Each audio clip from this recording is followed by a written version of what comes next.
Oh.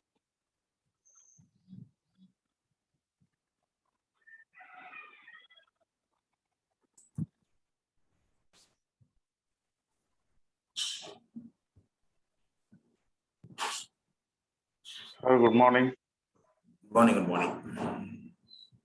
அனைவருக்கும் காலை வணக்கம்.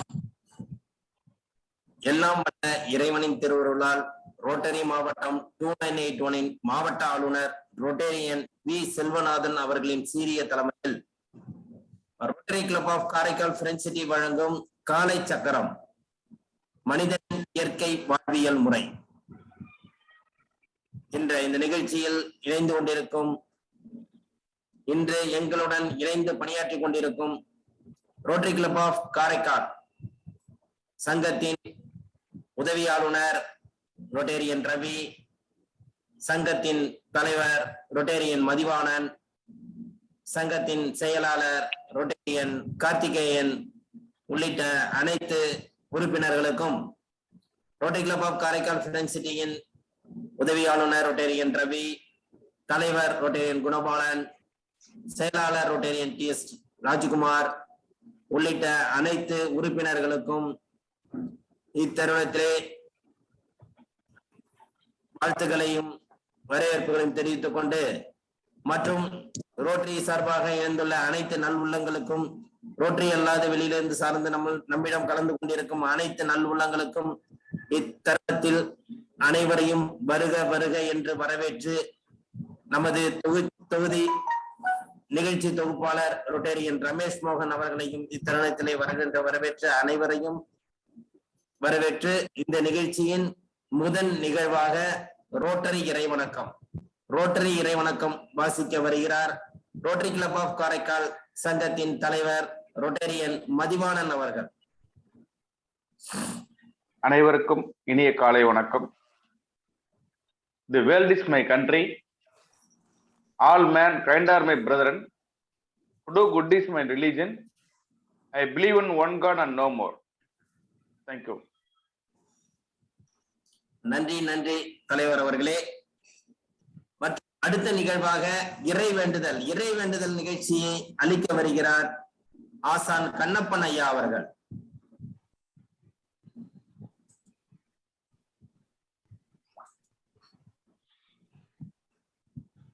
ஆடியோ இல்லையா உங்களுக்கு?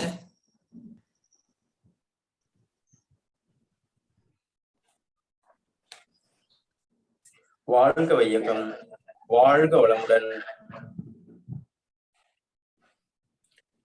எல்லையற்ற பரம்பொருளே, இப்பயிற்சியின் மூலம் உடலும் உள்ளமும் நலம் பெற இறையாற்றலை வேண்டுகிறோம். ஒட்டிய வயிறும் உயர்ந்த நெஞ்சமும் திறந்த தோள்களும் திண்ணிய நெஞ்சமும் துள்ளும் கால்களும் துவளா இதயமும் மலர்ந்த முகமும் கனிந்த பார்வையும் இவை யாவும் பெற்று இயற்கையோடும் இறையோடும் இணைந்து வாழ்வோம். நம் மனம் சாந்தமானது, நம் மனம் இரக்க குணமுடையது, நம் மனம் நல்வினையாற்றக்கூடியது, நம் மனம் நல் எண்ணங்களில் நிலைத்திருக்க அருள் புரிவாயாக. வாழ்க வையகம், வாழ்க வளமுடன். நன்றி ஐயா. இறைவேண்டுதல் ஐயாவுக்கு நன்றி. அடுத்ததாக கைகளுக்கு உண்டான பயிற்சியை அளித்து அனைவரும் ஊக்கப்படுத்த வருகிறார் கண்ணப்பன் ஐயா அவர்கள்.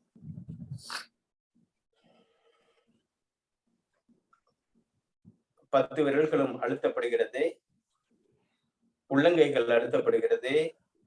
1 2 3 4 5 6 7 8 9 10. 1 2 3 4 5 6 7 8 9 10 11. 1 2 3 4 5 6 7 8 9 10 11. விரல்களுக்கு 1 2 3 4 5 6 7 8 9 10 11. 1 2 3 4 5 6 7 8 9 10 11.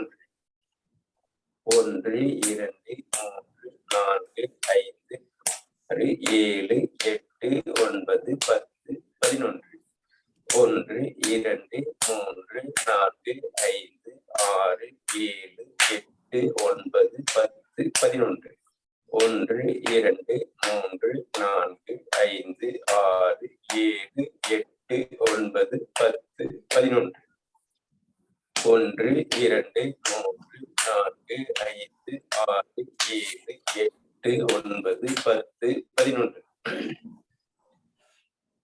1 2 3 4 5 6 7 8 9 10 11 1 2 3 4 5 6 7 8 9 10 11 1 2 3 4 5 6 7 8 9 10 11 1 2 3 4 5 6 7 8 9 10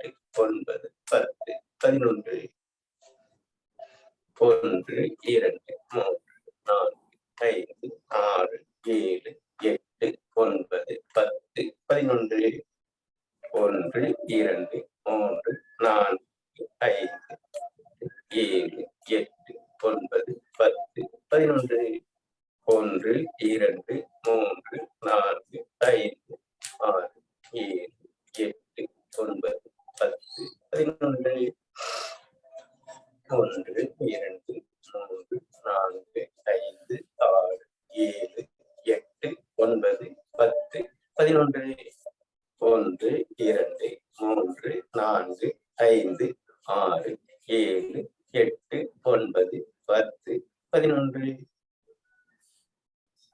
வாழ்க வளமுடன். நன்றி நன்றி ஐயா, நல்ல ஒரு இயக்கம். அடுத்த நிகழ்வாக மூட்டு இயக்க பயிற்சி அளிக்க வருகிறார் அவர்கள் பூங்குடி கண்ணப்பன் அம்மா அவர்கள்.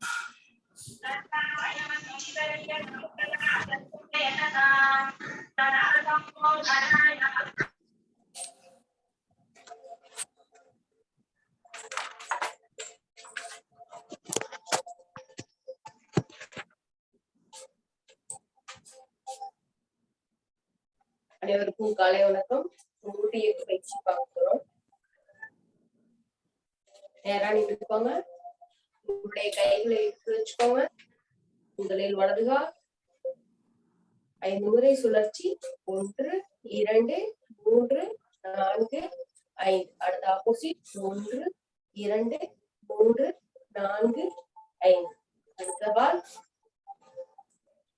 1 2 3 4 5. அடுத்த ஆப்போசிட். 1 2 3 4 5. ஓய்வு.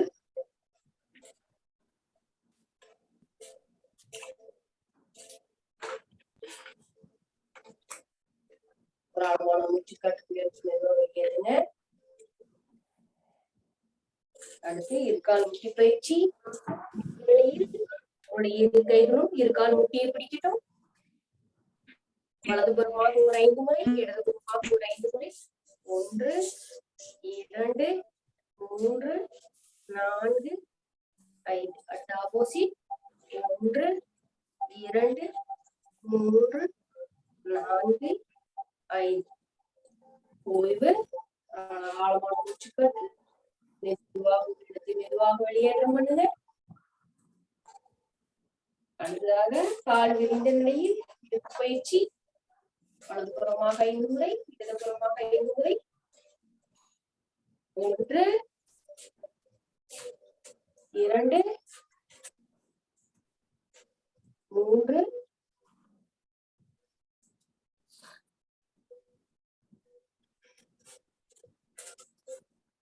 4 5. அடுத்த ஆப்போசிட். 1 2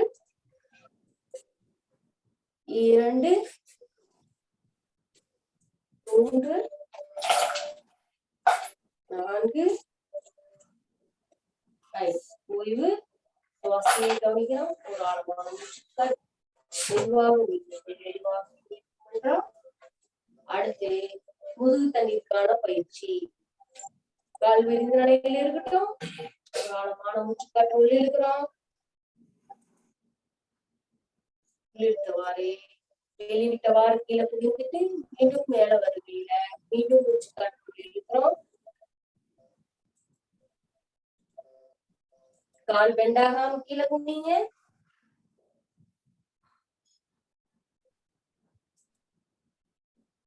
கால் பெண்டாகாம பின்னோக்கி கால் பெண்டாகாம 1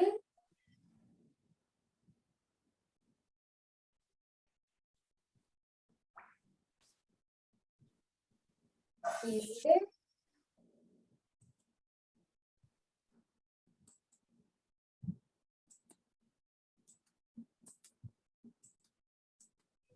3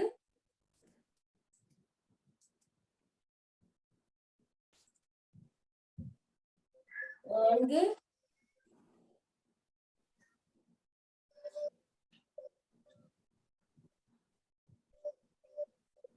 5 ஓய்வு. சுவாசத்தை கவனிக்கிறோம். ஆழமான மூச்சுக்காற்று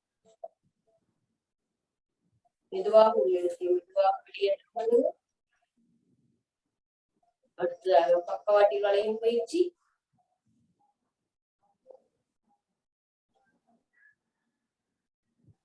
ஒன்று 2 3 4 5 6 7 8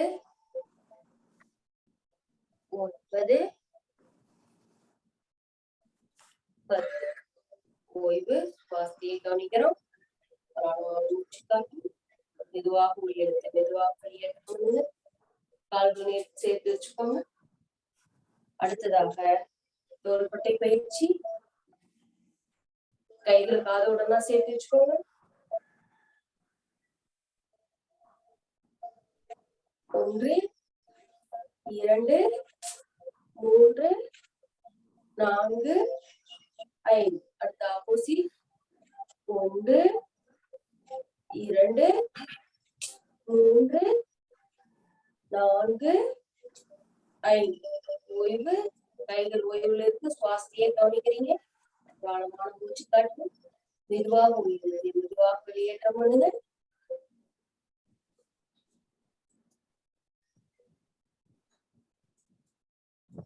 அடுத்து முழங்கை முட்டு பயிற்சி. கைகள் போட்டு வச்சுக்கணும். 1 2 3 4 5. அடுத்த ஆப்போசிட். 1 2 3 4 5. ஓய்வு. கைகள் ஓய்வில் இருக்கு. சுவாசத்தையே கவனிக்கிறீங்க. ஆழமான மூச்சு காற்று மெதுவாக உள்ளிழுத்து மெதுவாக வெளியேற்ற முடியும். அடுத்து கைகள் மணிக்கட்டு பயிற்சி. கைகளை வச்சுக்கோங்க. வெளிப்புறமா 1 2 3 4 5 6 7 8 9 10. அடுத்த ஆப்போசிட்.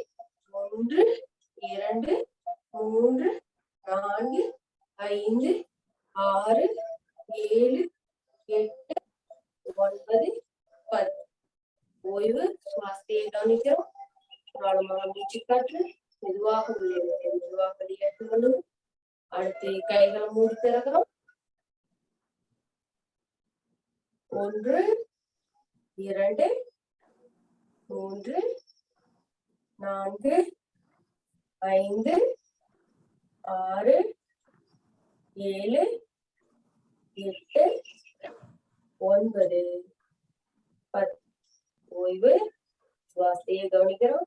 ஆழமான மூச்சு காற்று மெதுவாக உள்ளிழுத்து மெதுவாக வெளியேற்ற பண்ணுங்க. அடுத்ததாக கழுத்து பயிற்சி.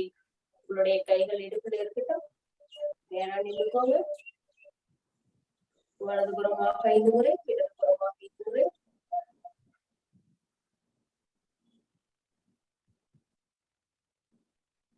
1 2 3 4 5 ஓய்வு சுவாசத்தை கவனிக்கிறோம். ஆழமான மூச்சு காற்று மெதுவாக உள்ளது, மெதுவாக வெளியேற்றம் பண்ணுது. அடுத்து ஆப்போசிட்.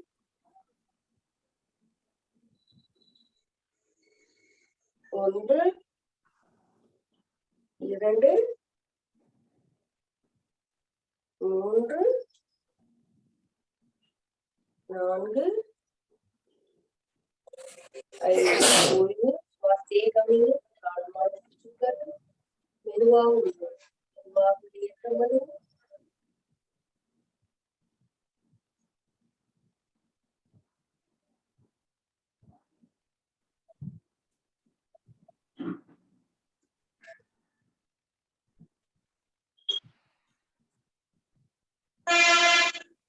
மீண்டும் ஒரு ஆழமான மூச்சு காற்று மெதுவாக உள்ளது, மெதுவாக வெளியேற்றம் பண்ணுது.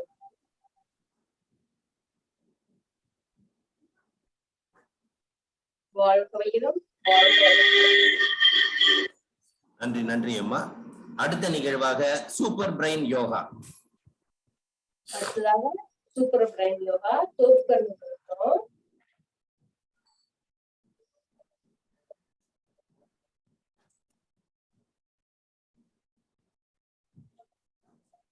ஒரு நீண்ட மூச்சு காற்று. வலது கை இடது காலை பிடிக்குது, இடது கை வலது காலை பிடிக்குது. 2 சுழற்சியா பண்ண போறோம். 9 9 முறை இந்த நிலையில் ஆழ்ந்த மூச்சு காற்றை உள்ளிழுத்து அமர்ந்த நிலையில் வெளியிட்டு எழுந்த நிலையில் உள்ளிழுக்கிறோம்.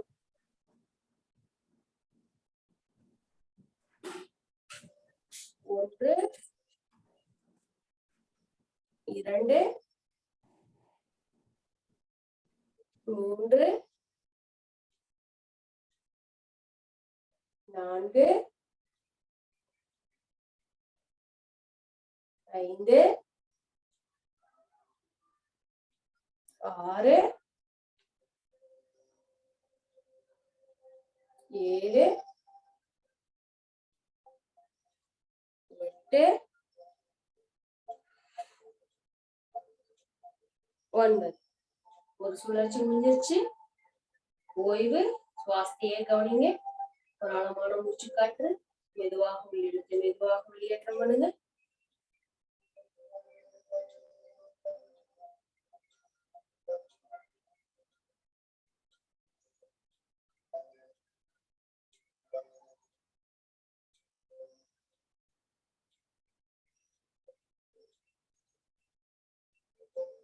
அடுத்ததாக 2வது சுழற்சி. இப்ப இடது கை வலது காலை பிடிக்குது, வலது கை இடது காலை பிடிக்குது. சுவாசத்தையே கவனிக்கிறோம். நின்ற நிலையில் மூச்சு காற்றை உள்ளிழுத்து அமர்ந்த நிலையில் வெளியிட்டு எழுந்த நிலையில் உள்ளிழுக்கிறோம்.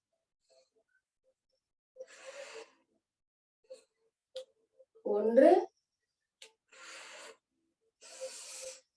2 3 4 5 6 7 8 9. ஓய்வு சுவாசத்தையே கவனிங்க. எல்லாரும் எங்களோட சேர்ந்து செஞ்சிருப்பீங்க நம்புறேன். சுவாசத்தையே கவனிங்க. ஒரு ஆழமான மூச்சு காற்று மெதுவாக உள்ளிழுத்து மெதுவாக வெளியேற்றம் பண்ணுங்க. வாழ்க வையகம், வாழ்க வளமுடன். நன்றி ஐயா. நன்றி நன்றி அம்மா. சூப்பர் பிரெயின் யோகா மூட்டை இயக்க பயிற்சியை அருமையாக அளித்த உற்சாகத்தை ஏற்படுத்தி பூங்கொடி அம்மா அவருக்கு நன்றி. அடுத்த நிகழ்வாக ஜம்பிங் மற்றும் ஆசன பயிற்சிகளை அளிக்க வருகிறார் கண்ணப்பன் ஐயா அவர்கள். இரு கைகளையும் நெஞ்சக பகுதி வைத்து கால்கள் முன்பக்கமாக வருகிறது. நல்லா பார்த்துக்கலாங்க. பாருங்க, 1 2 3 அப்படி வேகப்படுத்துறேங்க.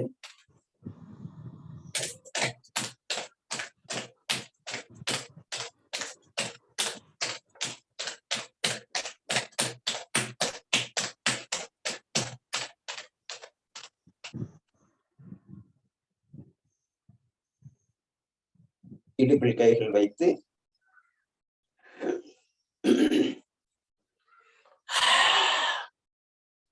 வாய்ப்பகுதியை திறந்து காற்றை வெளியேற்றுகிறோம், உள்ள இழுக்கிறோம்.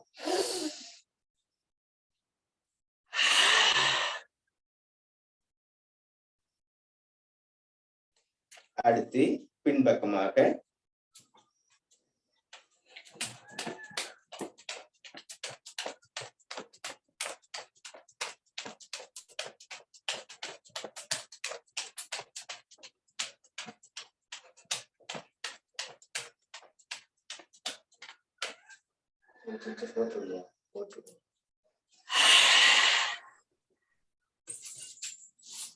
வீடியோ இல்ல, லைட்டிங் இல்லையா?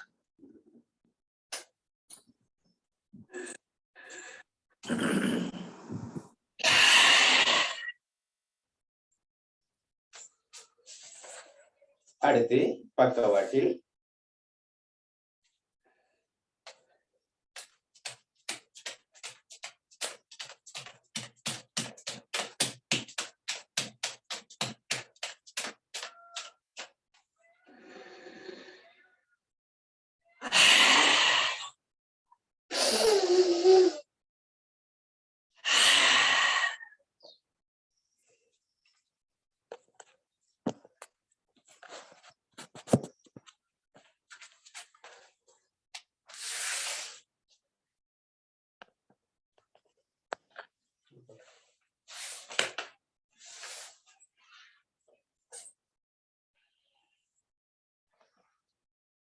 படுத்த நிலையில் மூச்சுக்காற்றையே கவனிக்கிறோம். இதயத்தினுடைய துடிப்பை கவனிங்க.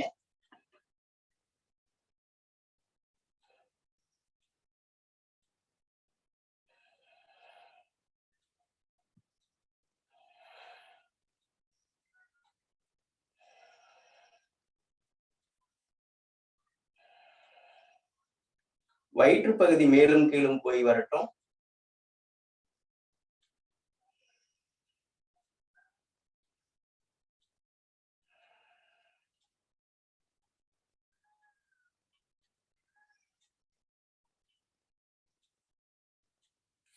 அடுத்து வலது காலை மடித்து பிடித்துக் கொள்கிறோம். வலது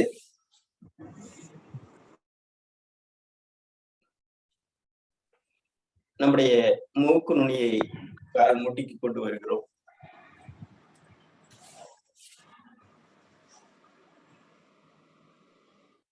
பத்து வினாடிகள். 1 2 3 4 5 6 7 8 9 10.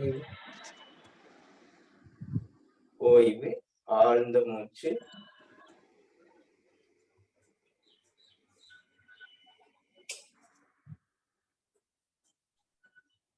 இடது கால்.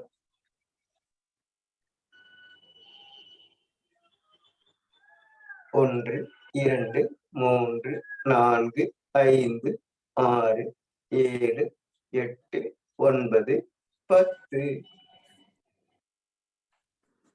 ஆழ்ந்த மூச்சு.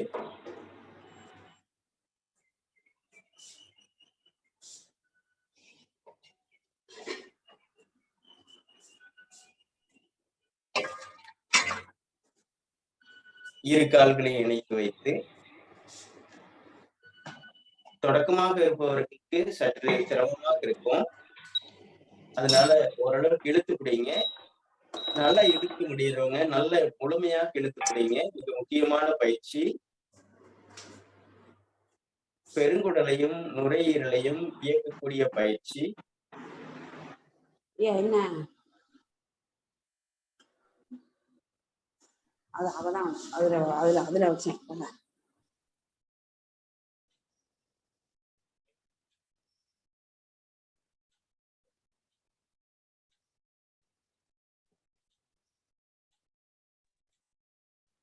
ஐயா வீடியோ தெரிய மாட்டேங்குதுங்க. செக் பண்ணி பார்த்தேன்.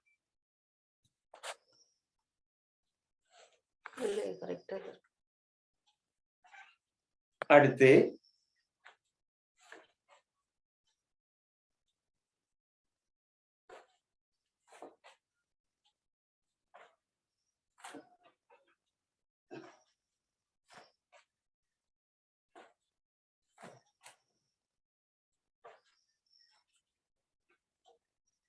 மெல்ல உடலை வலப்புறமாக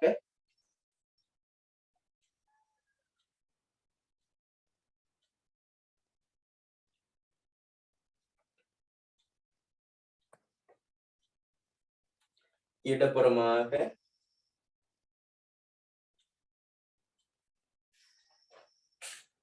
நாம் அதிகாலையில் படுக்கையிலிருந்து மேல் எழும் பொழுதே இந்த பயிற்சியை செய்யலாம். கட்டாயம் நீங்க இப்படி பிடிச்சிருந்தீங்க அப்படின்னா அபான வாயு வெளியில போயிரும், பெருங்குடல் இயக்கப்படும். பெருங்குடல் இயக்கப்படுறதுனால நம்முடைய உடலில் உள்ள கழிவுகள் முழுவதும் வெளியேறும். கழிவுகள் வெளியேறுவதன் மூலமாக பயிற்சி செய்வதற்கு ஏதுவாக இருக்கும். நீங்க பெட்ல படுத்திருந்தாலும் சரி, தரையில படுத்திருந்தாலும் சரி, எங்க படுத்திருந்தாலும் ஒரு 2-3 நிமிடம் இது போல நீங்க அப்படியே இழுத்து பிடிச்சிருக்கலாம்.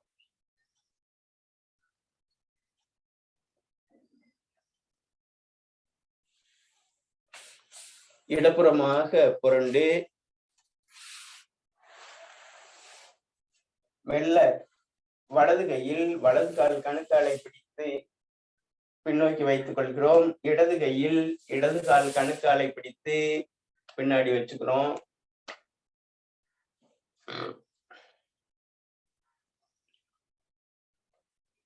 இடது கையால் வலது கை மணிக்கட்டை பிடித்து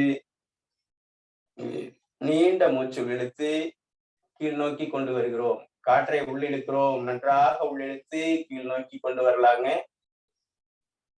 அப்படியே கொண்டு வரோம்.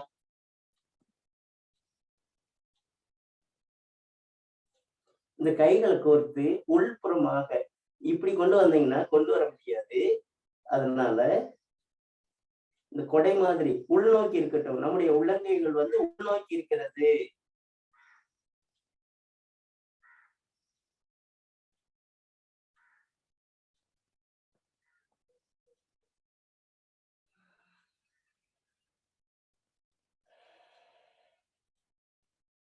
எடுத்த மூச்சு காற்றை வெளியேற்றிட்டோம். அடுத்து பெருங்குடல்.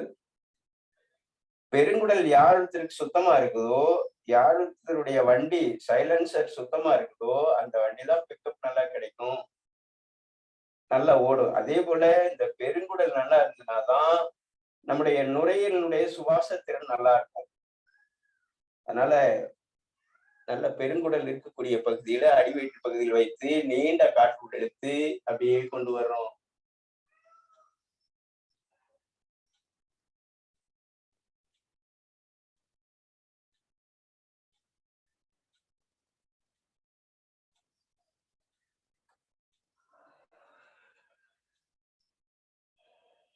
எடுத்த மூச்சு காற்று வெளியேற்றிடுறோம். அடுத்து இந்த நிலையில் கட்டைவிரல் பகுதி உள்பக்கமாக இருக்கு. கட்டைவிரல் அப்படி மடிச்சிருக்கிறோம். ஆதி முத்திரையில் இதுபோல் மடித்து அடிவயிற்று பகுதியில் வைத்து நீண்ட காற்று இழுத்து காற்றை வெளிவிட்டவாறு கொண்டு வாங்க. முழுமையாக வெளிவிட்டவாறு அப்படியே தலை நன்றாக நீண்டு போகிறது. அப்படியே 10 வினாடிகள். 1, 2, 3, 4, 5, 6, 7, 8, 9, 10. மேல வரும் பொழுது காற்று உள்ளிழுத்துக் கொண்டே மேல் நோக்கி வருகிறோம்.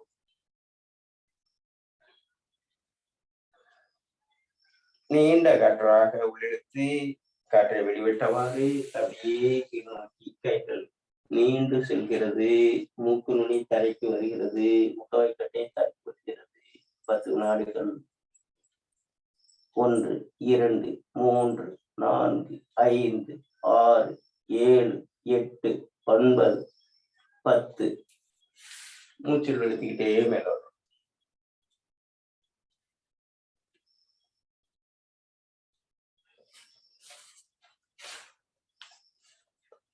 யார் ஒருத்தருக்கு இடுப்பு பகுதி நன்றாக இயக்கு இருக்குதோ அவங்களுக்குதான் தைரியம் இருக்கும், பயம் இல்லாம இருக்கும். ஏன்னா இந்த இடுப்பு பகுதி இருக்கு இல்லைங்களா, இந்த இடத்துலதான் சிறுநீரகம் இருக்கு. இந்த சிறுநீரகத்தினுடைய உணர்வு பயம் இல்லாம இருக்கிறது. அப்ப இது இயங்காமையே இருக்குது அப்படின்னா கட்டாயம் பயம் வந்துகிட்டே இருக்கும். இப்போ உதாரணத்துக்கு வந்து கபடி விளையாடுறாங்க வச்சுக்கோங்களேன். அந்த கபடி விளையாடுறவங்க இந்த இடத்துல ஒரு அடி அடிப்பாங்க. அடிச்ச உடனே இந்த அதிர்வு ஏற்படும். அதிர்வு ஏற்பட உடனே டக்குன்னு போய் பிடிச்சிருவாங்க. அல்லது இழுத்து தள்ளிட்டு போயிடுவாங்க. இப்படி அந்த சிறுநீரகம் நல்ல கெப்பாசிட்டி இருக்கணும். அந்த சிறுநீரகம் இயங்குறதுக்கு வந்து இந்த பயிற்சி உதவும். எது இந்த முயலாசனம். அதனால அவசியம் பண்ணுங்க. எங்களுடைய அனுபவத்துல இந்த 2 ஆசனங்களையும் முதன்மையாக வச்சிருக்கிறோம். மூட்டு பயிற்சி எடுத்து நாங்க ஏன் இதை செய்து காட்டுறோம் அப்படின்னா, இது சற்று எளிமையானதும் கூட. எல்லாத்துக்கும் உணவு முறைகளை சொல்லிட்டு, சில மூலிகைகளை சொல்லிட்டு, இந்த 2 ஆசனத்தையும் சொல்லிட்டு மூச்சு பயிற்சியை கொடுத்துட்டோம் அப்படின்னோம்னா, கத்தி வச்சு அறுவை சிகிச்சை பண்ணணும் மார்பகத்துல அப்படின்னு சொன்னவங்களை கூட குணமாக்கிருக்கோம். உதாரணத்துக்கு ஒரு 2 நாட்களுக்கு முன்னாடி ஒரு அம்மாவுக்கு கேன்சர் சொல்லிட்டு வலதுபுறத்துல இருக்கக்கூடிய அந்த மார்பகத்துல கத்தி வச்சு எடுக்கணும் அப்படின்னு சொல்ற அம்மாவை பார்த்தோம். ஒரு வருடத்துக்கு முன்னாடி சொல்லியிருப்போம், காய்ச்சல் வந்தா மட்டும் அனுமதிங்க, அந்த காய்ச்சல் வரும்போது அந்த இடத்துல இருக்கக்கூடிய கட்டி கரையும் அப்படின்னு சொல்லி. நாங்களும் ஒரு 6 மாதம் அவங்கள சந்திக்கிறதுக்கான வாய்ப்பாக இல்லை. 2 வீலர்ல சந்திக்கிறோம். போன வாரத்துல காய்ச்சல் தாங்க முடியாம இருந்ததுங்க.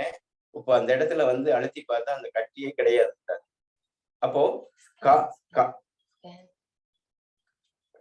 காய்ச்சல்ங்கிறது வந்து அவ்வளவு அற்புதமானது. ஆனா அவங்க ரிப்போர்ட் என்னன்னா கேன்சர்னு சொல்றாங்க. கேன்சர்னு சொல்ற உடனே குடும்பமே ஸ்தம்பிச்சு போகுது.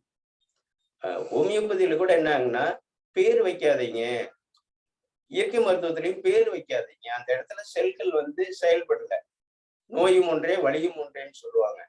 அதனால ஒரு நேரம் அவங்களுக்கு கொடுத்தது தேங்காய் வாழைப்பழம் கொடுத்தோம், வில்வெளை சாறு அரைச்சு குடிக்க சொன்னோம், மீளக சிறகு போட்டு.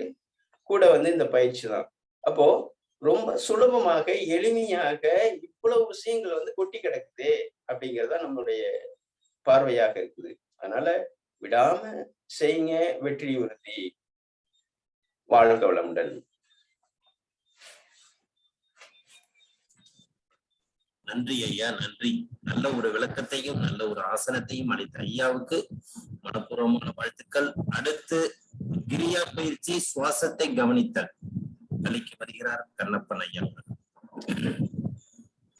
கிரியை என்பது மனதை சுத்தப்படுத்துவது, காற்றின் மூலமாக நம்முடைய உடலை. ஆடியோ கட்டாயம் ஐயா கேக்குதுங்களா? ஹலோ,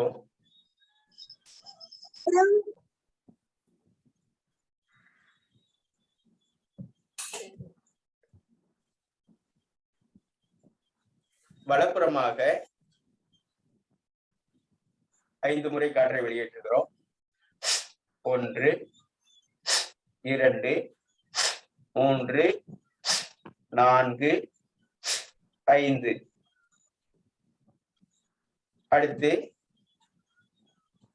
அடுத்த நாசி காற்றை வெளியேற்றுங்க. வெளியேற்றும் போது வயிற்று பகுதி இயக்கப்படட்டும். 1, 2, 3, 4, 5. யாராவது ஆசனங்கள் செய்யாம இதை செஞ்சீங்க அப்படின்னா கொஞ்சம் தடை ஏற்பட்டிருக்கும். நீங்க அந்த முயலாசனம் செய்யும் பொழுது, அந்த கால்களை படுத்து பிடித்த நிலையை செய்யும் பொழுது நம்முடைய நாசிகள் திறக்கப்படுது. ரொம்ப நுட்பமான விஷயம் அது. அந்த நிலையில் இந்த மூக்கடைப்பை திறக்கும். இந்த இடத்துல இருக்கக்கூடிய அடைப்புகள் திறந்து சுவாச திறனை திறந்து விடும். ஒரு வீட்டுக்குள்ள போறதுக்கு எப்படி சாவி போடுறோமோ அதே போல இந்த உடம்புக்குற வீட்டுக்குள்ள போறதுக்கு அந்த பயிற்சி பயன்படும். அதனால இயமோ நியமோ ஆசனம்ங்கிறாரு. ஆசனத்துக்கு அடுத்த இந்த பிராணாயாம பயிற்சிக்கிறாரு. அதனாலதான் நம்ம ஒரு தடவையும் மூட்டு இயக்க பயிற்சி பார்த்தோம், அதுக்கு பிறகு ஆசன பயிற்சி கொடுத்தோம், அதுக்கு பிறகுதான் வந்து இந்த பயிற்சிக்கு இந்த ஒரு 4 நாட்களாக தான் நம்ம தொடர்றோம். அதனால படிநிலைகள்ல தான் நம்ம போறோம். அதனால பண்ணாதவங்களுக்கு கொஞ்சம் அடைப்புக்கு எது இருக்கலாம். இப்போ நாங்க பண்ணதுனால நல்ல ஃப்ரீயா இருக்கு. நீங்க ஆசன பயிற்சிக்கு வராதுக்கு முன்னாடி நாடி செக் பண்ணிட்டு போறேங்க, வந்த பிறகு செக் பண்ணி பாருங்க, நல்ல ரிசல்ட் கிடைக்கும். அப்படியே ஓப்பன் ஆகும், அப்படியே திறக்கும். அதனால முழுமையா செய்யறோம். அடுத்து பாருங்க, வலது நாசி அடைத்து இடது நாசி வழியாக உள்ளிழுத்து வெளியேற்றுகிறோம். முதுகுத்தண்டை நேராக வைங்க. அப்புறம் அந்த நுரையில் விரிந்திருக்கும். விரிந்திருக்கிறதுனால சுவாசத்திறன் கொள்ளளவு அதிகமா போய் வெளியில் வர்றதுக்கான வாய்ப்பாக 1 2 3 4 5. அடுத்த நாசி 1 2 3 4 5. ஆழ்ந்த மூச்சு. செய்த பயிற்சிக்கு உடலுக்கும் உள்ளத்துக்கும் ஓய்வு கொடுக்கிறோம்.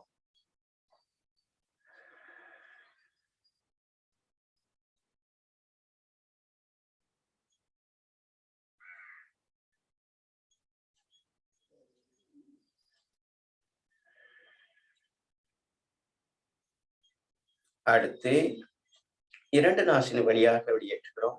1 2 3 4 5.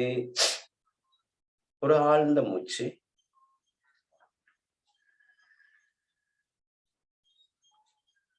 அடுத்து உள்ளிழுத்து வெளியேற்றுகிறோம். 1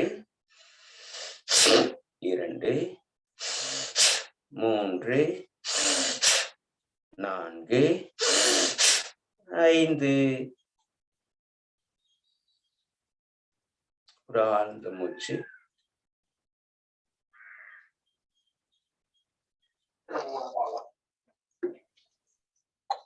இதற்கு மாற்றான பயிற்சி நீண்ட காற்று இழுத்து இரு காதுகளையும் அடைத்து மகர ஓசை இம்ங்கிற எழுத்து உச்சரிக்கிறோம்.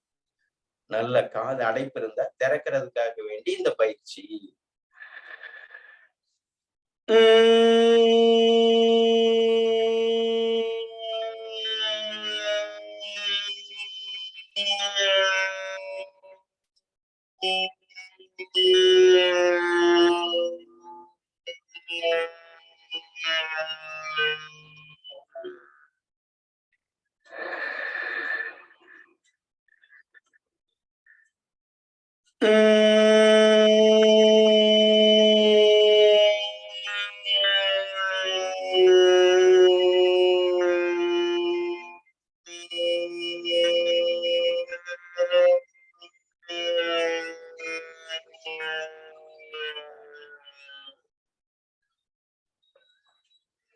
உடல் நேராக இருக்குதுங்க.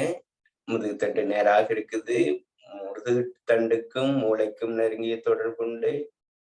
நம்முடைய நினைவாற்றல் நல்லா இருக்கணும், படிக்கிறது நினைவாற்றலோட இருக்கணும் அப்படின்னா முதுகுத்தண்டையும் இந்த தலையும் நேர்கோட்டில் இருக்குமாறு அமைத்துக் கொள்ள வேண்டும்.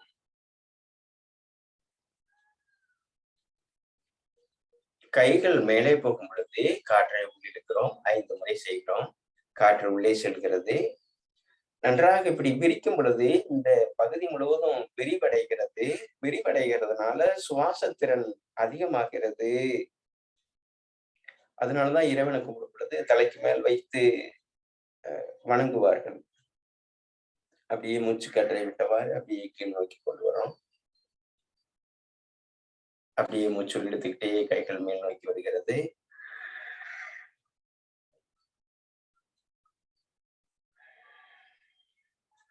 கைகள் கீழே வருது, மூச்சு காற்று வெளியே இருக்கிறது. எளிமையான பயிற்சி, முதன்மையான பயிற்சி, முக்கியமான பயிற்சி, மென்மையானது.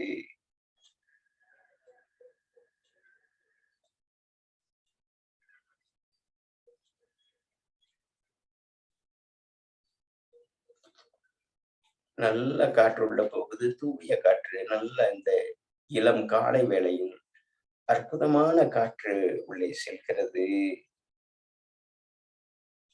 மெல்ல வெளியேறுகிறது. இன்னொரு முறை காற்று உள்ளே செல்கிறது, உள்ளே செல்கிறது, உள்ளே செல்கிறது. கைகள் இணைகிறது, காற்று வெளியேறுகிறது, வெளியேறுகிறது, வெளியேறுகிறது, முழுமையாக வெளியேறுகிறது. நல்ல நம்முடைய சுவாச திறனில் மாறுபட்டு இருக்கும். உள்ளங்கைகள் வானத்தை நோக்கி இருக்கிறது. உடல் நேராக இருக்கிறது. தியான முறைகளில் பல்வேறு முறைகள் இருந்தாலும் எளிமையானது, எல்லோருக்கும் பொதுவானது சுவாசத்தை கவனித்தல். சுவாசம் பொதுவானது. உள்மூச்சு, வெளிமூச்சு.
காற்று உள்ளே செல்வதையும் வெளிவிடுவதையும் கவனிக்கிறோம். காற்று தானாக இயங்குகிறது. நம்முடைய முயற்சியில் உள் இழுக்கவும் இல்லை, வெளிவிடவும் இல்லை. அது பிரபஞ்சத்தோடு தொடர்புடையது.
கை எப்படி வச்சுக்கிறீங்கன்னு அப்படியே வீடியோ கொஞ்சம் காமிங்க. கைகள் இது போலதாங்கம்மா. நம்முடைய உள்ளங்கைகள் மேல் நோக்கி இருக்கிறது.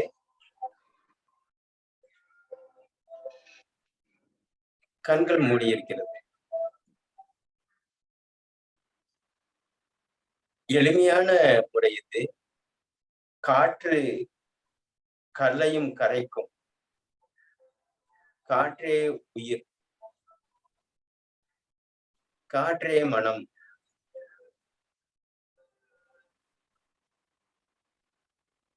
மனதை இயக்குவதற்கு காற்றின் துணையில்லாமல் இயங்காது. ஆக காற்றை வசப்படுத்தினால் நம்முடைய மனதை வசப்படுத்தலாம் என்கிறார் திருக்குறள்.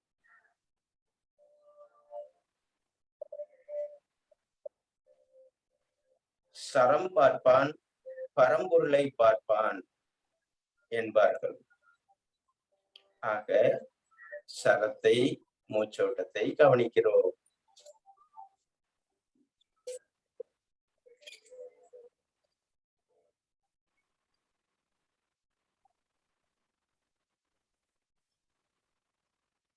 உள்மூச்சு, வெளிமூச்சு, உள்மூச்சு, வெளிமூச்சு.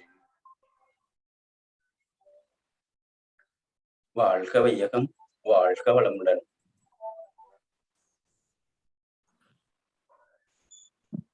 நன்றி நன்றி ஐயா.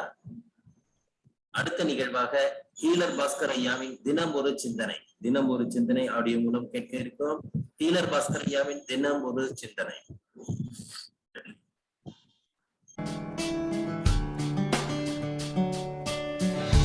செழிக்கட்டும் விவசாயம், சீர்படட்டும் நிர்வாகம். வேந்தர் டிவி நேயர்களுக்கு காலை வணக்கம். குடிக்கிற தண்ணியை கொதிக்க வைக்கலாமா வேண்டாமா அப்படின்னு பார்க்கலாம். அதாவது எல்லாரும் சொல்றாங்க தண்ணியை கொதிக்க வச்சு ஆற வச்சு வடிகட்டி குடின்னு சொல்றாங்க இல்லைங்களா? எத்தனை பேரும் குடிப்பீங்க? அந்த மாதிரி யாரெல்லாம் தண்ணியை கொதிக்க வச்சு குடிக்கிறீங்களோ நல்லாவே இருக்க மாட்டீங்க. நல்லா எப்படி சொல்றான்னு பார்க்குறீங்களா? சரி, விளக்கமாக பார்க்கலாம். தண்ணியை ஏன் கொதிக்க வைக்கணும்? தண்ணியில் நோய் கிருமிகள் இருக்கும் அப்படிங்கிற பயம் தானே, வேற என்ன? சரி, இந்த தண்ணியை கொதிக்க வைக்கிறதுனால என்ன நடக்குது அப்படின்னு பாருங்க. சரி, உங்கள் விஷயத்துக்கு நான் வரேங்க. சாதாரண தண்ணியில் நோய் கிருமி இருக்கும், ஒத்துக்கிறேன். ஒரு நாளைக்கு எவ்வளோ தண்ணி குடிக்கிறோம்? ஒரு 3 இல்லை 4 இல்லை 5 லிட்டர். ஒரு நாளைக்கு மூச்சுக்காற்று எவ்வளோ இழுக்கிறோம் யோசிச்சு பாருங்க. 12,500 லிட்டரு. ஒரு நிமிஷத்துக்கு 8 லிட்டர் மூச்சு காற்று உள்ளே போய் வெளியே வருது, தெரியுங்களா உங்களுக்கு? இப்போ ஒரு கேள்வி கேட்குறேன். காற்றில் நோய் கிருமி இருக்குமா இருக்காதா? இருக்குமா இல்லையா? இப்போ தண்ணியில் நோய் கிருமி இருக்குன்னு பயந்து கொதிக்க வைக்கிறீங்க இல்லையா? 4 லிட்டர் தண்ணியில் இருக்கிற நோய் கிருமி கொதிக்க வைக்கிறீங்கன்னா மூக்கு வழியாக காற்று உள்ளே போய் வெளியே வருதா இல்லையா? டைரெக்டாக பிளட்டில் போய் கலக்குதா இல்லையா? இந்த காற்றில் குப்பை, கோலம், பாக்டீரியா, வைரஸு, கிருமிகள் இருக்குமா இருக்காதா? இருக்குமா இல்லையா? அப்போது 4 லிட்டர் தண்ணியில் இருக்கிற நோய் கிருமியால் நோய் வரும்னு பயந்து வேக்கானமாக தண்ணியை கொதிக்க வைக்கிறீங்களே, 12,000 லிட்டர் காற்றில் நோய் கிருமி இருக்குது, இது பிளட்டில் கலக்குது. இதற்கு நீங்கள் என்ன செய்கிறீர்கள்? இதான் கேள்வி. உண்மையிலேயே உடம்புக்குள்ள நோய் கிருமியே போகக்கூடாதுன்னா நீங்கள் தண்ணியை கொதிக்க வச்சு ஆற வச்சு வடிகட்டி குடிங்க, நான் ஒத்துக்கிறேன். ஆனால் ஒரு கண்டிஷன், காற்றையும் கொதிக்க வச்சு ஆற வச்சு வடிகட்டி தான் குடிக்கணும். சொன்னால் சிரிப்பு வருதா இல்லையா? எனக்கு இதே தாங்க சிரிப்பு வருது. புரிஞ்சுக்குங்க. முதல்ல கிருமி தத்துவத்தை பற்றி பார்க்கலாம்.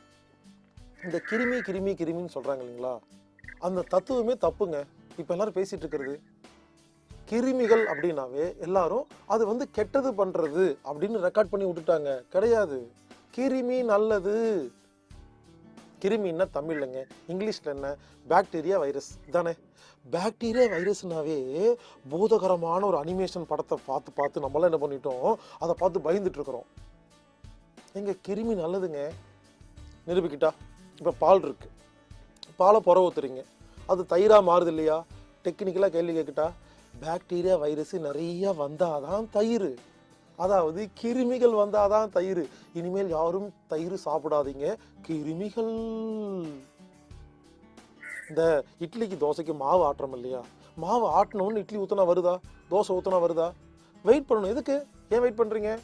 புளிக்கணும். அப்போ என்ன அர்த்தம்? கோடிக்கணக்கான கிருமிகள் அந்த மாவுக்குள்ளே வந்தாதான் புளிச்சு அப்படி பொங்கி வருதா? எடுத்து ஆசையாக தோசை ஊற்றி சாப்பிட்றோமா இல்லையா? அப்போ என்ன அர்த்தம்? இட்லி தோசைங்கிறது கிருமிகள். ரொட்டி பன்னு சாப்பிட்றோமா இல்லையா? அது எப்படி தயாரிக்கணும் யாராவது பார்த்துருக்கீங்களா? ஈஸ்ட் எப்படிங்கிற உயிருள்ள ஒரு கிருமி மூலமாக அது இருந்தால் தான் இந்த பன்னு ரொட்டி செய்ய முடியுங்க. ஏங்க, குடல்ல மட்டும் கோடிக்கணக்கான கிருமி இருக்குங்க. இருந்தால் தாங்க சாப்பாடு ஜீரணமாகும். உங்களுக்கு கிருமி சம்பந்தப்பட்ட தத்துவத்தையே எல்லாம் தப்பாக சொல்லி கொடுத்துட்டு இருக்கிறாங்க. கிருமி நல்லது. அதாவது இந்த கிருமியை வச்சு தான் நிறைய வியாபாரம் நடக்குதுங்க.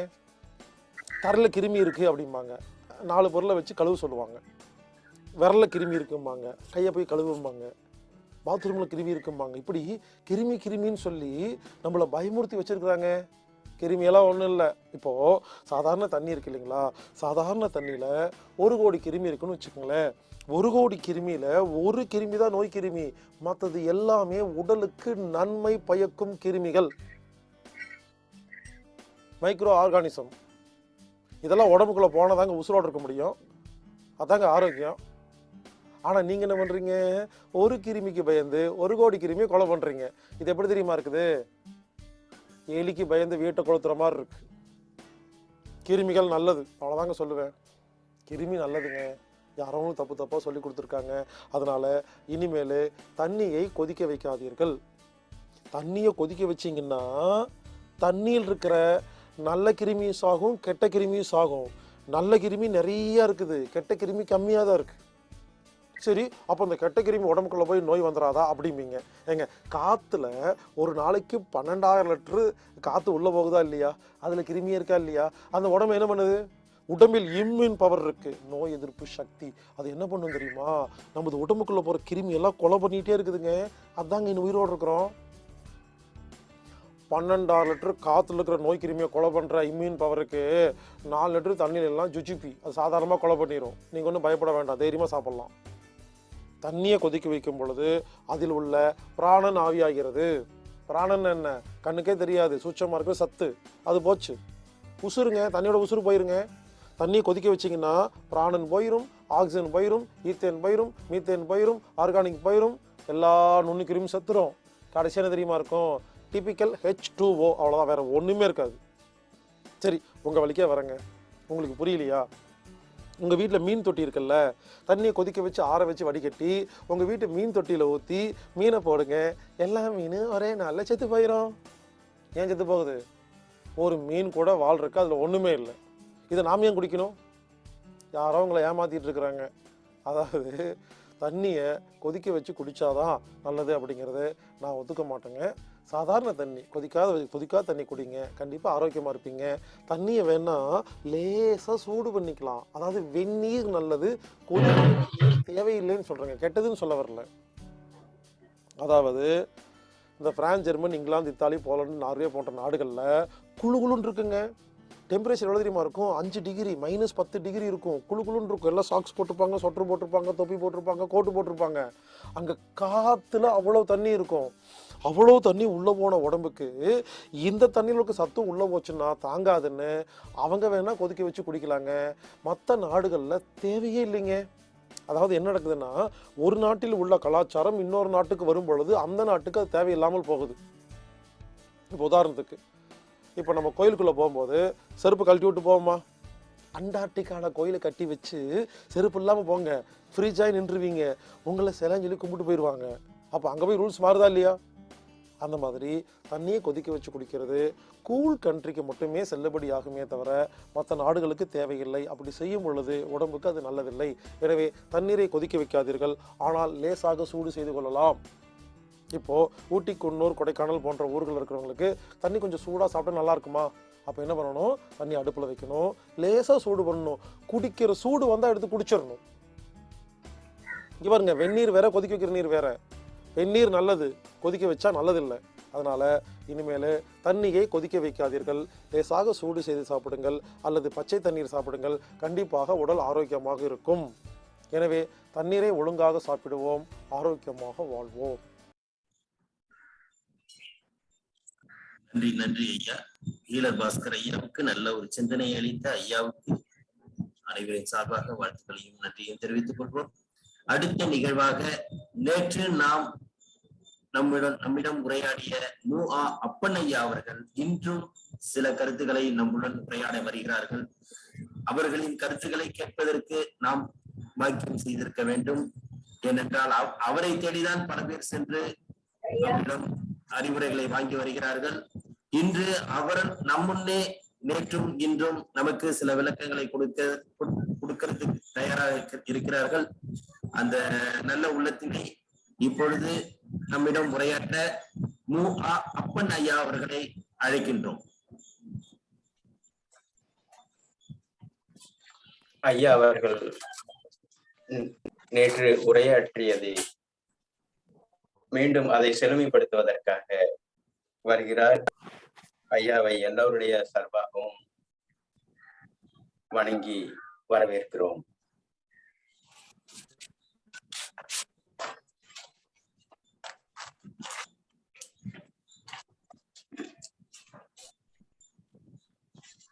அனைவருக்கும் வணக்கம், காலை வணக்கம். வணக்கம் ஐயா. வணக்கம்.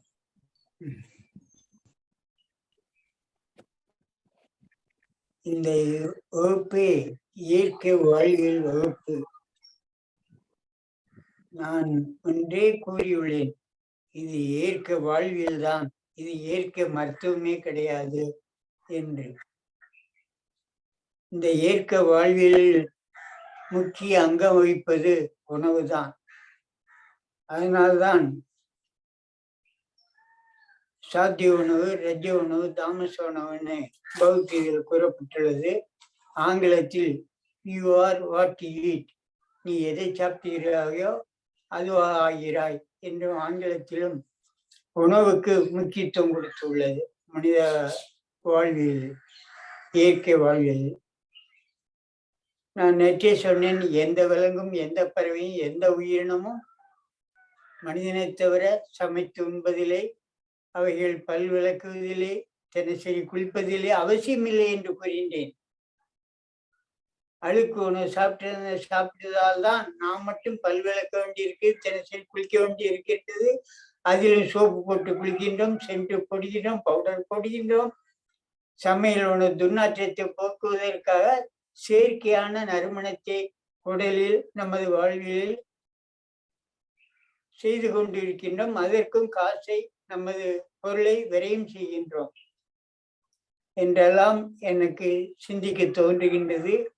இப்படி வாய்ப்பு ஏற்படும் பொழுது அதில் அழுத்தம் திருத்தமாக மனிதரிடையே கூற வைக்கின்றது. அதனால் ஏற்க வாழ்வியலில் தமிழன் சொன்ன கலாச்சாரம் பிரம்மமூர்த்த நேரம் என்று கூறியுள்ளான். பிரம்மமூர்த்த நேரம் என்றால் அதிகாலை 3 மணி முதல் 6 மணி வரை. அப்பொழுதுதான் மனிதனுக்கு நிறைய ஓசோன் காற்று இருப்பதாக தமிழன் உணர்ந்து அப்பொழுதே கூறியுள்ளான். அதனால் முதல் படியாக காலை 3 முதல் 6 மணிக்குள் துயில் எழுவது உயர்வானது.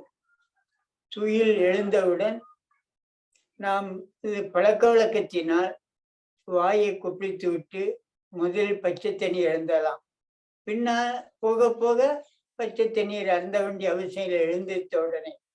துவக்கத்தில் பச்சை தண்ணீர் குடித்தால் நமது உடல் வெப்பம் குறைகின்றது, நமது கழிவு நீக்கத்திற்கு உதவியா இருக்கின்றது பச்சை தண்ணீர் குடித்து. பின்பு கழிவு நீக்கம், மலசலம் கழித்து விட்டு அதற்கப்புறம் பல் துலக்குவது. முதல்ல பச்சை தண்ணீர் குடிக்கும் பொழுது பல் துலக்காமலே வாயை கொப்பிளித்து விட்டு பச்சை தண்ணீர் குடிக்கலாம்.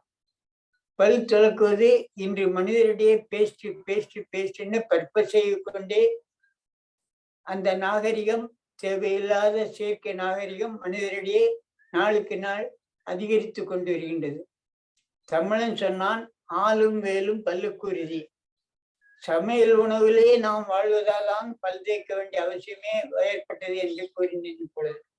ஆனால் ஆள் அவழுது, அல்லது வேப்பங்குச்சி, அல்லது கருவேலங்குச்சி, அல்லது ஏதோ இந்த வேர் சொல்லுவாங்க, ஒட்டிக்கிடும். அது என்ன ஒட்டும்ல,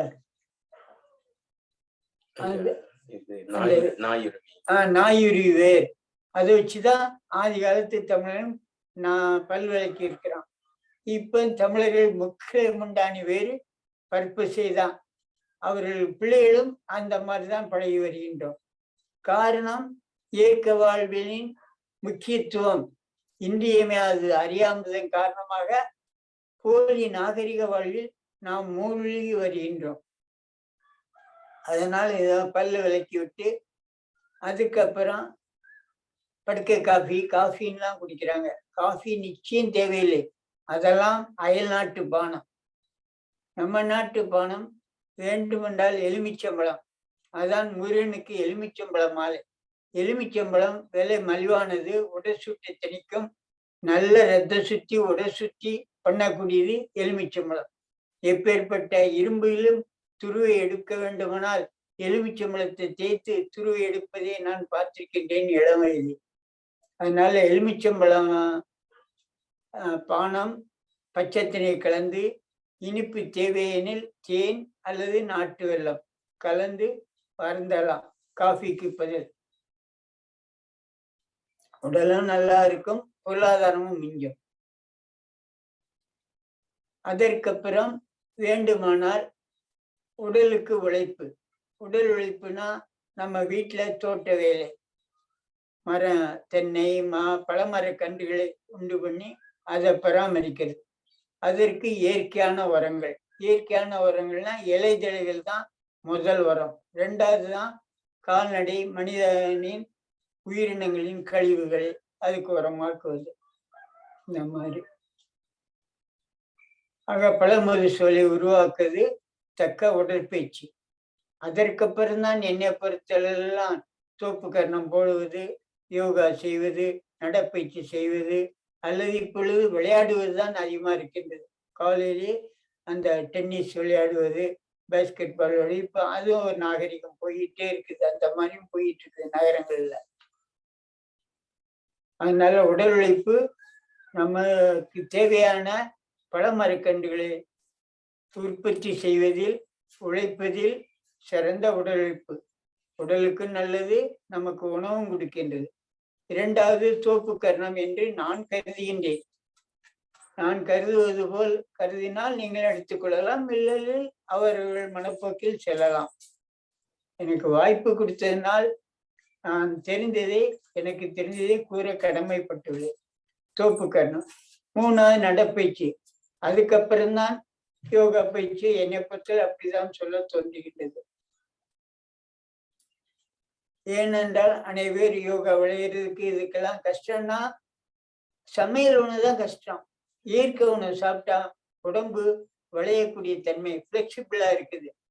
அது அப்படியே அசையாம என்னமோ அது ஒரு வார்த்தை சொல்லுவாங்க, அந்த மாதிரி ஆகாது. அப்புறம் குளிப்பதும் பச்சை தண்ணீர் தான், வெந்நீர் வேண்டாம். குளிப்பதற்கு தமிழன் துண்டை நினைச்சுதான் அப்படியே அழுக்கு தேய்ச்சி குளிச்சான். எனக்கு தெரிய எங்க அப்பா அப்படிலாம் எனக்கு தெரிய இப்ப எல்லாத்தையுமே சோப்பு வச்சுதான் குளிக்கிறோம். அது உடம்பையும் கெடுக்கு, காசும் வரையமாகுது. அதனால கையை வச்சு தேய்ச்சி குளிக்கலாம், அல்லது துண்டை வச்சு தேய்ச்சி குளிக்கலாம். இதெல்லாம் இயற்கை வாழ்வின் ஒவ்வொன்று அங்கத்தை நான் கூறுகின்றேன். இந்த தலைப்பில் சம்பந்தப்பட்டது தான் நான் கூறுகின்றேன். பழைய தமிழரது வாழ்க்கை முறையை உலக மக்களுக்கு நினைவு கூற விரும்புகின்றேன். குளித்ததுக்கு அப்புறம் எப்பொழுது பசிக்குதோ அப்பொழுது உணவு உண்ணலாம். இல்லை என்றால் மறுபடியும் ஏதோ நீராகாரம். நீராகாரம் என்றால் இதை மாதிரி பழச்சாறு அல்லது இளநீர், இந்த மாதிரிதான். காய்கறி, கனி இருப்ப காய் கவர்ந்துட்டுன்னு தமிழ் சொல்லியிருக்கான். கனி இல்லைன்னா தான் காய்க்கு போனோம். அதனால காய்கறி சாறு, காய்கறி உணவு, பச்சை காய்கறி உணவு, இதெல்லாம் அப்போ ரெண்டாம் பட்சம்தான். முதல்ல பழங்கள் தான். we are fruitarians. மனிதன் என்பவனும் ஒரு பழந்தின்னும் உயர்ந்த விலங்கினன் அப்படின்னு தான் அனைவர் சொல்லிட்டு இருக்கிறாங்க. நானும் கேள்விப்பட்டிருக்கிறேன். அதையும் நான் உறுதிப்படுத்துகின்றேன். அதுக்கப்புறம் எப்போ பசிச்சதோ அல்லது நம்ம அலுவல் நிமித்தம் போனோம்னா தேங்காய் பழங்கள் தான் மனிதனுடைய பழங்கள்னு. எல்லா பழங்களும் சாப்பிடலாம், தேங்காயும் பழங்களும் தான்.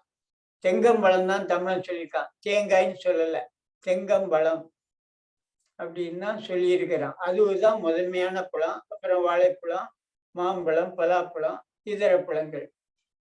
அப்புறம் போக போக இந்த உடலே சொல்லுது தேங்காயும் வாழைப்பழமே போதுமானதுன்னு சொல்லுது. தேங்காயும் வாழைப்பழம் தான் வருடம் முழுவதும் கிடைக்கிறதுனால ஆதி தமிழன் கடவுள் வழிபாட்டுக்கு அவன் தேங்காய் வாழைப்பழம் சாப்பிட்டு வாழ்ந்துட்டவன் தான்.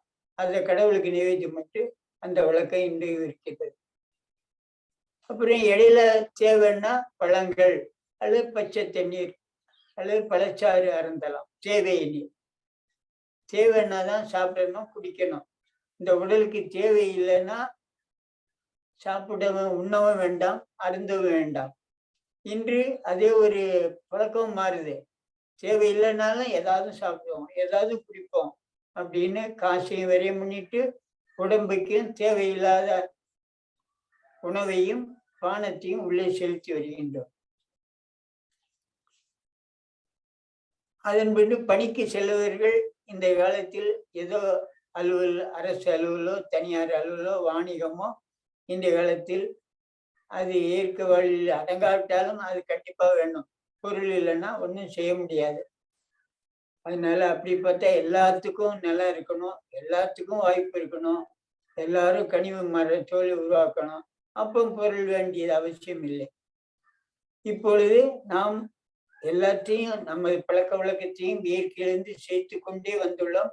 அதனால் இன்றைய காலகட்டத்தில் பொருள் வேண்டியுள்ளது. இந்த நேரத்தில் நானும் பொருள் என்று சொன்னோம்னா நினைவு கூறுகின்றேன், பண்டமாற்று முறைதான் இருந்ததாக நாம் படித்திருக்கின்றோம். அப்பொழுது நாணயம் கிடையாது, காசு கிடையாது, கரன்சி கிடையாது, பொருள் கிடையாது. நம்ம கிட்ட வாழைப்பழம் இருந்ததுன்னா அந்த மாம்பழம்னா 2 பேரும் பண்டமாற்று முறை தான். அப்புறம் பின்னால காய்கறி, என்கிட்ட கத்திரிக்காய் இருந்ததுன்னா இன்னொருத்த வாழைக்காய் இருந்ததுன்னா அதை மாற்றிக்கிடுறது. அப்புறம் தான் தானியம், என்கிட்ட அரிசி இருந்தது, இன்னொருத்தர் கம்பு இருந்ததுன்னா கம்பு வேணுங்க அரிசியை கொடுத்துட்டு கம்பை வாங்கிடணும். ஆக பண்டமாற்று முறை தான். அப்படியே நம்ம வாழ்க்கையில இயற்கை வாழ்விலிருந்து நாளுக்கு நாள் நாகரீகங்கிற பேரில், முன்னேற்றங்கிற பேரில் செறிந்து கொண்டே வருகின்றோம். அதனால பொருள் என்பதே ரூபாய், கரன்சி நோட்டு என்பதே செயற்கை வாழ்வில் வந்ததுதான். ஆனால் இன்றைக்கு அது அத்தியாவசியமா இருக்குது. அதுவும் மெல்ல மெல்ல இந்த மாதிரி இயற்கை வழியில் போனால் இன்னும் நன்றாக இருக்கும். அப்புறம் யோகிக்கு 1 வேளை, போகிக்கு 2 வேளை, ரோகிக்கு 3 வேளை என்று தமிழன் சொல்லி உள்ளார். நமது அலுவல் உடல் உழைப்பு அதிகம் இல்லைன்னா 1 வேளை சாப்பிட்டாலே போதும். உடல் உழைப்பு அதிகமா இருந்ததுன்னா 2 வேளை சாப்பிட்டா போதும்னு சொல்றாங்க. அது முதலே முடியாது, ஏன்னா நம்ம தவறாக பழகிவிட்டோம். இயற்கை உணவுக்கு பழகும்போது எத்தனை வேளை உடம்பு தேவைப்படுதோ அத்தனை வேளை பழங்கள் சாப்பிட்டு விட்டு பிறகு போக போக உடம்பு சொல்லும் தேவையில்லை தேவையில்லை என்று. அப்படிதான் குறைக்க முடியும். ஏனென்றால் நாம் அந்த அளவுக்கு செறிந்து விட்டோம். மேற்கொண்டு நமது எல்லையை நோக்கி போய்கொண்டு படிப்படியாகத்தான் போக முடியும்.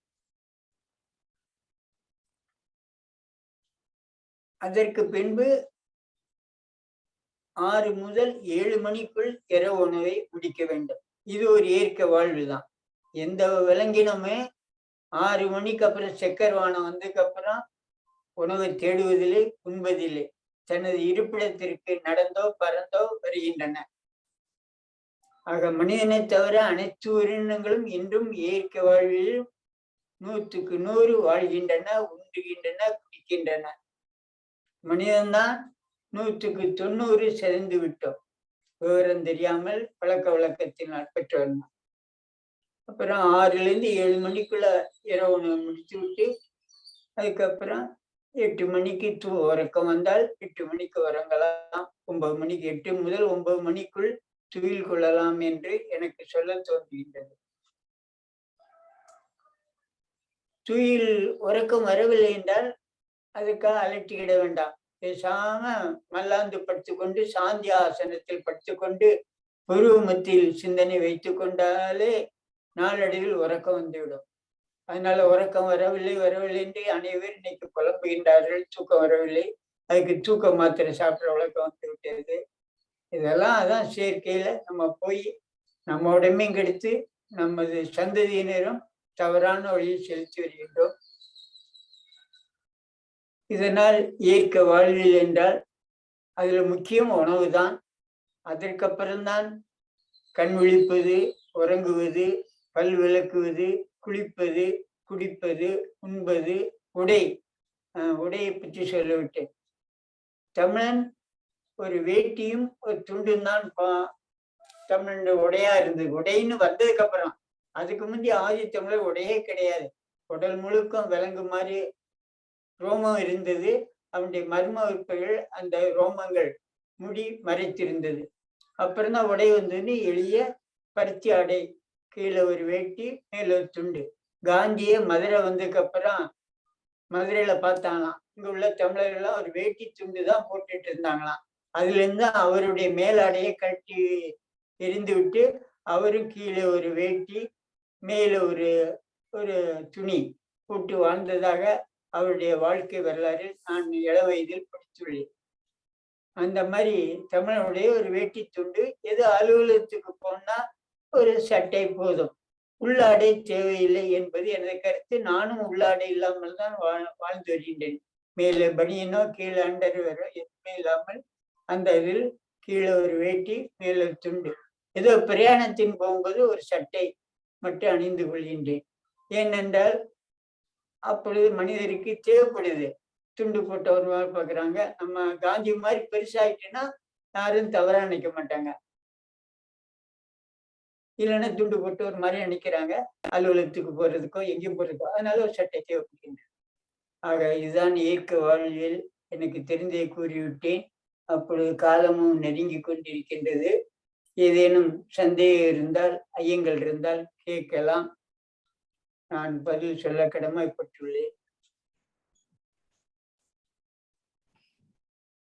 ஐயாவிடம் ஏதாவது சந்தேகம் இருந்தால் யாராவது கேட்கலாம். உங்களது சந்தேகங்களை ஐயாவுக்கு பதிலளிப்பார்கள்.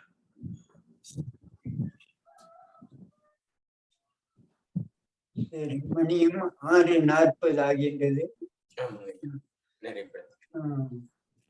நிறைவு செய்து கொள்ளலாம். நன்றி, அனைவருக்கும் வணக்கம். நன்றி, நன்றி ஐயா. எங்களுடைய தலைப்புக்கேற்று இன்று எங்களுக்கு ஒரு நல்லுரையை அளித்த உங்களுக்கு மனமார்ந்த வாழ்த்துக்கள். எங்களின் காலச்சக்கரம் மனிதனின் இயற்கை வாழ்வியல் முறை என்பதை நீங்கள் இன்று உங்கள் வாயிலாக எங்களுக்கு நல்ல விஷயங்களை அளித்துள்ளீர்கள். மனிதனின் இயற்கை வாழ்வியல் முறை என்பதை எங்களுக்கு எடுத்துரைத்தமைக்கு உங்களுக்கு நன்றியை தெரிவித்துக் கொள்கிறோம்.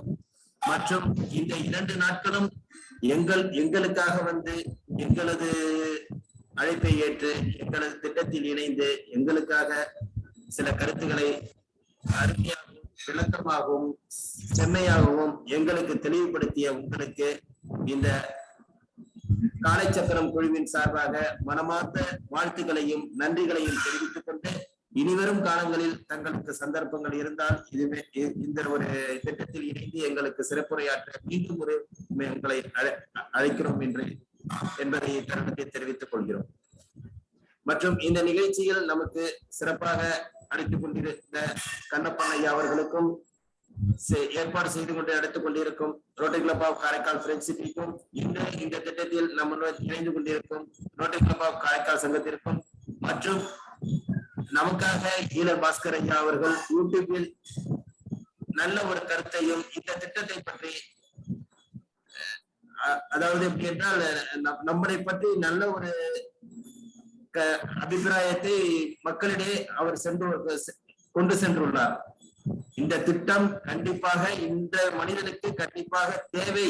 இந்த விஷயங்கள் எதுவுமே நடக்கவில்லை அப்படி என்று ஒரு யூடியூபில் அவர் நமக்கு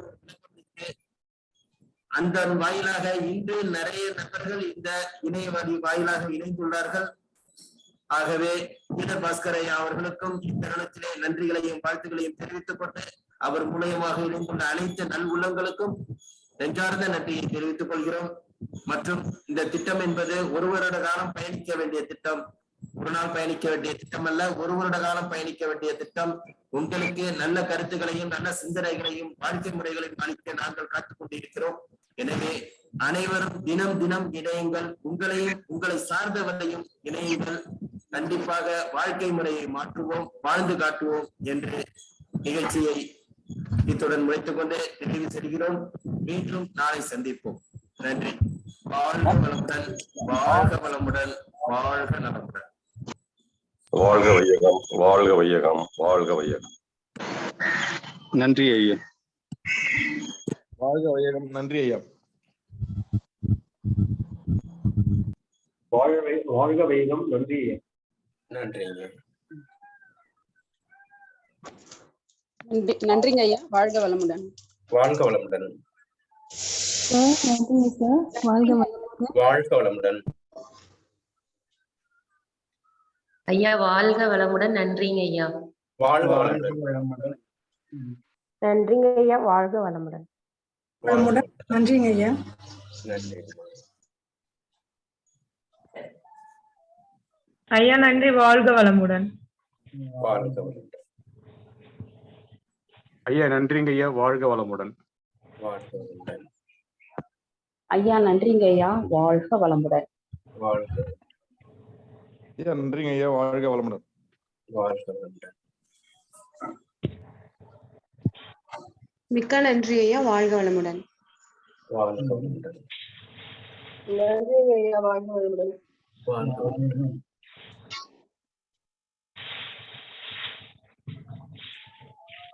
நன்றி ஐயா, வாழ்க வளமுடன்.